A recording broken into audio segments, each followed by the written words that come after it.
And I think you have to understand how that changes a market. When you have more people looking than there are jobs, like we discussed, employers can be choosier.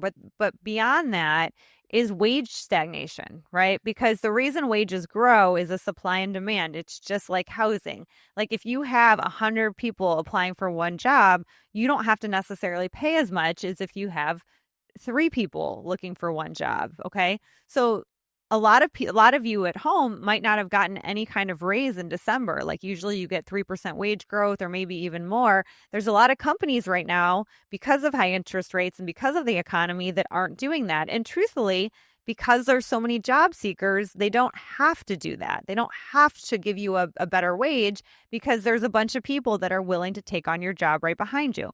So that is a big shift from what we've seen in the last few years when we've seen a lot of wage growth. Yeah, so I if you guys are considering, let's say, moving positions or, for whatever reason, just understand that the job market right now is frothy. Like, there's a lot of choices that employers have, and so the employee is losing, not in every industry, but it's losing a little bit of the leverage that they've had in the past. It's shifting back toward the employer. And what does that mean? What that means is exactly what Danille just said. If we get 50 to 100 applicants for a position, which is, by the way, what we are getting, that's not a guess. We have lots of choices, right? And with that, we typically we got more candidates, which oftentimes means sometimes we can get better candidates and for better pricing because we have so many options. If I have 2 or 3 or 4 options for a position, obviously that gives me more leverage, and that's where we're heading now. So if you're in an industry and you've been there a while, before make sure before people could leave, and they could leave for Costa Rica and then come back and just go be absorbed right back into the economy. I think that's changing now. I don't think that unless you really have something solid. I do think that I'm speaking from an employee standpoint. You got to make sure you have something solid before you make a move. And the other thing I want to address too is the work from home. So we saw a big spike in work from home due to COVID, but also due to not having enough employees for a job. So, we had to make our workforce more appealing and offer remote positions or work from home positions or flex positions because, like I said, you have 2 or 3 candidates, you need to be a strong competitor. We're seeing remote work kind of being taken off the table. Full-time remote work is still really hard to find where it wasn't a few years ago. And now even flex positions, a lot of companies are pulling their workers back into the office.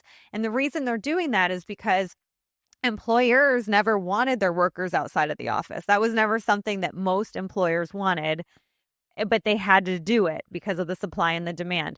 But now that the employer is back in control, you're going to see more full-time office work. And you're seeing that in a lot of big companies right now. Yeah, and so it's making its way through, as you can say. The other thing is, more and more people are getting into debt, and this buy now, pay later, and all of that stuff is a big piece. And so, I'm specifically talking more about housing now, of course, but not just housing, but just as an employee, your costs are going up, and I think inflation has crept through, and your wage growth has probably not kept up as it relates to inflation. And so there's even more risks moving forward because nobody knows, where inflation is headed. The last thing we want is let's call it 2, 3, even 4% inflation, and a really frothy job market where there's not a lot of options because these costs. We don't see a big adjustment in any of these costs. How about you? Do you see those coming? No, I don't see inflation going down. One of the bigger things that I would be concerned about is, people are having trouble absorbing this inflation at their current levels. And wages, while inflation did rise, so did wages. If we start to see a deflation in wages, I don't think we're necessarily going to see a deflation in the inflation that has happened over the last few years.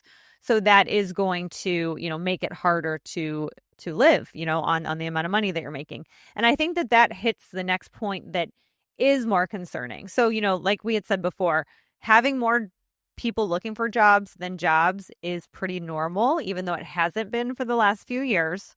But what we're seeing now that's a little bit abnormal is we have job seekers being added to the workforce at kind of a record number. And then we have those amount of jobs going down. So you have to wonder why these people are coming off of the shelf and starting to look for a job. And I think a lot of it plays into this inflation and then the deflation on the wage of perhaps the other spouse. Yeah, well, that's that labor participation rate. As you know, we talk about this, and what does that mean? It literally means what it says. It's labor participation. That actually has been declining for years and years and years. And I would imagine that with this shift, you're going to start to see it climb back up again. And to your point, well, you already are, yeah. You're, the money just.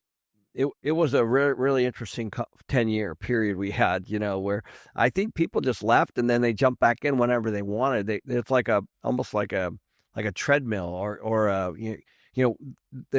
I can jump on it any time and be fine. I'll live off of what I can, but I think those days are gone. Well, and I think too, you're missing a big piece too, because I think there's a lot of stay-at-home parents that are coming off the shelf. So, a husband and wife, maybe the husband works, the wife stays home with the kids. That was always the plan. But now things are tight and maybe the kids are in school. So she's realizing now I need to go to a full-time job. And like Jerry had said earlier, maybe before it was side hustles here and there, but now with this inflation, or maybe their partner lost their job or had to take a pay decrease, they're having more hard time catching up. So then that brings somebody else off the shelf. So while I do think in COVID, it was kind of a different cycle where people would just take off for a year and go do a trip, I think now it's more structurally what is financially making sense. Yeah, and I think this is really coming after the white collar more than anything, that middle management. The AI is creeping up. Like we've talked a lot about the paralegals, the lawyers, and the CPAs and things that can be automated, bookkeeping and that kind of stuff. But one of the areas that I think is going to really continue to be strong moving forward is the blue collar side of it.